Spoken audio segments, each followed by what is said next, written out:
பிரியங்கா அவர்களோட கணவரான வசிச்சாச்சி அவர்களோட ரூம்ல ஏகப்பட்ட தங்க நகைகள் இருந்திருக்கு அப்படின்னும் அதை பார்த்து பிரியங்கா பயங்கரமா ஷாக் ஆகியிருக்காங்க அப்படிங்கிற தகவல் தான் சமீபத்தில் கிடைச்சிருக்கு.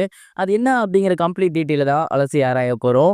பிரியங்கா அவர்களுக்கு இன்னைக்கு பார்த்தீங்கன்னா பிறந்த நாள். அவங்களுக்கு ரசிகர்கள் மத்தியிலேருந்து ஏகப்பட்ட வாழ்த்துக்கள் குமிஞ்சு வந்துகிட்டு இருக்கு. பிரியங்காவுமே அவங்க தரப்புல இருந்து ரசிகர்களுக்கும் தொடர்ந்து வாழ்த்துக்களுக்கு நன்றி சொல்லி வந்துட்டு இருக்காங்க. இது மட்டும் இல்லாம பிரியங்காக்கு சமீபத்துல தான் 2வது கல்யாணம் ஆகியிருந்துச்சு இல்லையா? அந்த ஒரு கல்யாணத்துக்கு அப்புறம் இப்ப பார்த்தீங்கன்னா அவங்க லண்டன்ல தான் தங்கியிருக்காங்க. அண்ட் இந்த ஒரு பிறந்தநாள் கல்யாணத்துக்கு அப்புறம் வரக்கூடிய ஃபர்ஸ்ட் பிறந்தநாள்.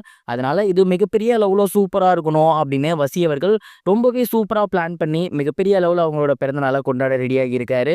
அண்ட் அதை தொடர்ந்து அவங்களுக்கு மிகப்பெரிய அளவுல கேக் கொடுத்திருக்காரு. அண்ட் இதெல்லாம் தாண்டி கிஃப்ட் அப்படிங்கிறத ரொம்பவே வித்தியாசமான முறையில கொடுத்திருக்காரு. ஃபர்ஸ்ட் ஆஃப் ஆல் வசி அவர்கள் பிரியங்கா கையில ஒரு ஷீட் ஒன்று கொடுத்திருக்காரு. அண்ட் அந்த ஒரு ஷீட்ல பார்த்தீங்கன்னா ஒரு க்ளூ இருந்திருக்கு. அதை தேடி போனா இன்னொரு ஷீட் கிடைக்கும். அதுல ஒரு க்ளூ இருக்கும். இந்த மாதிரியான கேம் வந்து நம்ம பார்த்துருப்போம். அந்த ஒரு கேம் மூலியமா தான் பிரியங்காக்கு அவரு கிஃப்ட் ஒன்று கொடுத்திருக்காரு. அண்ட் பிரியங்கா அவர்களுக்கு அந்த சீட்டை வச்சு அடுத்தடுத்து போக அவரோட ரூமுக்கு கடைசியா அந்த சீட் வந்து கூட்டி போயிருக்கு. அண்ட் அங்க பார்த்தீங்கன்னா லாக்கரை திறக்கிற மாதிரியான சீட் தான் கடைசியா இருந்திருக்கு. அப்படி அந்த பீரோல இருக்கக்கூடிய லாக்கரை திறந்து பார்த்தா அதுல ஏராளமான தங்க நகைகள், அதுவும் புது நகைகள் எல்லாமே இருந்திருக்கு. குறிப்பா சொல்லணும் அப்படின்னா நெக்லஸாக இருக்கட்டும், முட்டியாரமாக இருக்கட்டும், காதுக்கு போடுற தோடு அப்படின்னு ஏகப்பட்ட விஷயங்கள், ஏகப்பட்ட புது நகைகள் இருந்திருக்கு. இந்த ஒரு கிஃப்ட பிரியங்கா அவர்கள் கொஞ்சம் கூட எதிர்பார்க்கவே கிடையாது. ஏன் இந்த மாதிரிலாம் பண்றீங்க அப்படின்னு அவங்களே வசி அவர்கள்ட்ட கேட்டிருக்காங்க. வசி அவர்கள் தான் இல்ல நீங்க பெரும்பாலான ஷோலையும் சரி, வெளியே போகும்போதும் சரி தங்க நகைகள்லாம் அணிஞ்சு பார்த்ததே இல்லை. ஒரு ஈவெண்ட்டுக்கு போறீங்க, இல்லை உங்க ஃபேமிலி ஃபங்க்ஷனுக்கு போறீங்கன்னா கூட ரொம்பவே சிம்பிளாக தான் போவீங்க. எனக்கு இதெல்லாம் வந்து உங்களுக்கு வாங்கி கொடுக்கணும், நீங்க அதை போட்டுக்கணும் அப்படிங்கிற ஒரு ஆசை இருந்துச்சு. அதனால தான் இந்த ஒரு கிஃப்ட்டை நான் கொடுத்துருக்கேன் அப்படிங்கிற மாதிரி பிரியங்கா அவர்கள்ட்ட சொல்லியிருக்காராமா. அண்ட் இந்த ஒரு விஷயம் பார்த்துட்டு பிரியங்கா ரொம்பவே எமோஷனல் ஆகியிருக்காங்கிற தகவல் கூட வெளியாகி இருக்கு. இதை பத்தி நீங்க என்ன நினைக்கிறீங்க? உங்களோட தாட் என்ன அப்படிங்கிறத மறக்காம கமெண்ட் பாக்ஸ்ல ஷேர் பண்ணுங்க.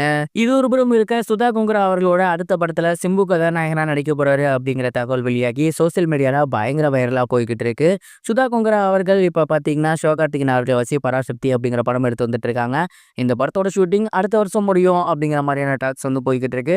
இந்த ஒரு நிலையில சிம்பு அவர்களை வச்சுதான் அவங்க அடுத்த படம் பண்ண போறாங்களாமா.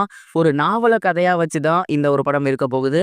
அண்ட் சிம்பு அவர்கள் இப்ப 49 படம் பண்ணிட்டு இருக்காரு. அடுத்து 50, 51 2 படங்களுமே புக் ஆகிட்டாரு. இந்த 2 படங்களையுமே முடிச்சதுக்கு அப்புறம் தான் சுதா கொங்கரா அவர்களோட அவரு கை கோக்க போறாராமா. அண்ட் இதுலயும் முக்கியமான விஷயம் என்ன அப்படின்னா, இந்த 2 படங்களையுமே இந்த ஒரு வருஷத்துக்குள்ள முடிக்கணும் அப்படிங்கிற மாதிரி சிம்பு அவர்கள் அந்த டைரக்டர்ஸ்ட சொல்லியிருக்காரு. ஸோ கூடிய சீக்கிரமே, அதாவது 2026ல வந்து சுதா கொங்கராவும் சிம்புவும் கை கோக்க போறாங்க. சுதா கொங்கரா அவர்களோட இந்த ஒரு பராசக்தி மிகப்பெரிய ஹிட் ஆகும் வகையில் கண்டிப்பா சிம்பு படத்துக்கு மிகப்பெரிய ஒரு எதிர்பார்ப்பு உருவாகும். கிட்டத்தட்ட இறுதி சுற்றி மாதிரி இருந்துச்சுன்னா ரொம்பவே நல்லா இருக்கும். பொறுத்திருந்து பார்ப்போம் இந்த ஒரு காம்போ எப்படி இருக்க போகுது அப்படிங்கிறத. இது வரைக்கும் கனெக்டிங் டிவிக்கு சப்ஸ்கிரைப் பண்ணனா மறக்காமல் சப்ஸ்கிரைப் பண்ணிக்கங்க. உடனடி அப்டேட்ஸ் பெறுவதற்கு நோட்டிஃபிகேஷன் பெல்லையும் கிளிக் பண்ணிக்கங்க.